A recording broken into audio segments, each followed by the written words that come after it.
नफरती बयान देने के लिए बदनाम मौलाना तौकीर रजा का कट्टरपंथ वाला प्लान सामने आया है।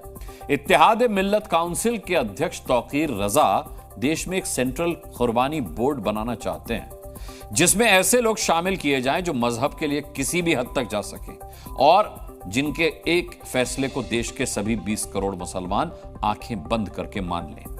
आसान भाषा में कहें तो तौकीर रजा कट्टरपंथियों की एक फौज खड़ी करना चाहते हैं और बांग्लादेश की तस्वीर देखने के बाद इस कुर्बानी बोर्ड का टारगेट समझना कोई बहुत मुश्किल काम नहीं है।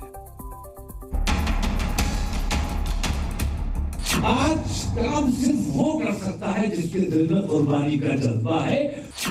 भारत में कट्टरपंथियों ने ढाका वाला प्लान बना लिया। मुसलमान की कहीं इज्जत कहीं कोई औकात है नहीं। मौलाना तौकीर रजा बांग्लादेश वाली नफरत की आग भारत में इंपोर्ट करेंगे। देश की आर्थिक राजधानी मुंबई में एक मुस्लिम समिट हुई, जिसमें मौलाना तौकीर रजा ने सेंट्रल कुर्बानी बोर्ड बनाने का नफरती प्लान रख दिया। मौलाना का ये जहरीला भाषण ध्यान से सुनिए। मैं ये तजवीज रखता हूँ कि एक सेंट्रल कमेटी बनाई जाए, बोर्ड बनाया जाए, जिसमें 11 अगस्त को दिए गए भाषण में मौलाना तौकीर रजा ने 4 बड़ी बातें की हैं। पहला, देश में मुसलमानों के लिए एक सेंट्रल कुर्बानी बोर्ड बने। दूसरा, इसमें वो मुसलमान शामिल हो जिनमें मजहब के लिए कुछ करने की सोच हो। तीसरा, इस कुर्बानी बोर्ड में वही लोग शामिल हो जो मजहब के लिए कुर्बानी देने से भी पीछे ना हटें। और चौथा, जब सेंट्रल कुर्बानी बोर्ड का कोई फैसला आए तो देश भर के मुसलमान बिना सवाल किए उस फैसले को आंख बंद करके मान लें। आप सोचेंगे मौलाना तौकीर रजा की ये कैसी चाहत है, वो ऐसा विवादित प्रस्ताव क्यों ला रहे हैं? ये समझने के लिए आपको तौकीर रजा का अगला बयान सुनना होगा, जो मुसलमानों को भड़काने के लिए दिया गया है। मुसलमान को 2 नंबर का शहरी लोग कहते हैं कि बनाने की कोशिश की जा रही है। मुसलमान 2 नंबर से ज्यादा नीचे जा चुका है।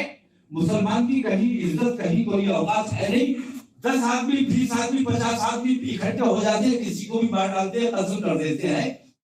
इन बयानों से साफ है कि तौकीर रजा करोड़ों कट्टरपंथियों की ऐसी भीड़ बनाना चाहते हैं जो उनकी एक आवाज पर बांग्लादेश की तरह भारत को आग लगा दे, दूसरे धर्म को मानने वालों को जीना मुश्किल कर दे।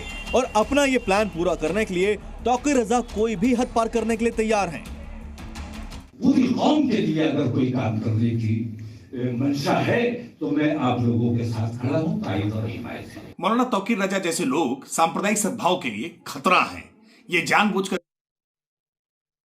मुस्लिम लीडरशिप समिट 2024, जिसमें देश भर के कई बड़े मुस्लिम नेता मौजूद थे, लेकिन किसी ने तौकीर रजा को रोकने की कोशिश नहीं की।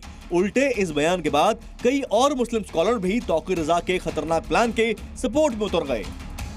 मौलाना तौकीर रजा की अपनी बात हो सकती है, लेकिन देश का और दुनिया का मुसलमान कुर्बानी देने के लिए पैदा ही हुआ है। तौकीर रजा का बयान सोशल मीडिया पर वायरल है, जिसमें भारत में बांग्लादेश जैसी कट्टरपंथी तैयारी करने का ब्लूप्रिंट मौजूद है, पर देश की कई बड़ी पार्टियां अपना वोट बैंक खिसकने के डर से इस पर रिएक्शन तक नहीं दे रही। यूपी के सीएम योगी आदित्यनाथ ने कट्टरपंथी वोट बैंक के इसी मुद्दे को लेकर विपक्षी पार्टियों को घेरा कि जो दृश्य 1947 में हुआ था, वही दृश्य तो आज बांग्लादेश के अंदर हम सबको देखने को मिल रहा है।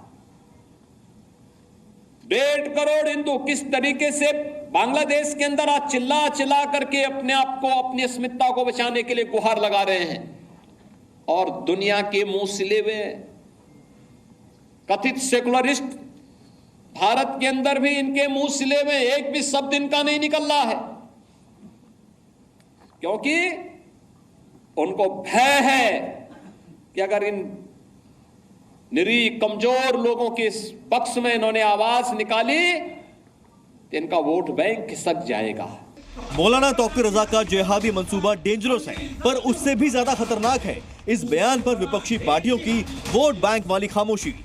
ब्यूरो रिपोर्ट, जी मीडिया।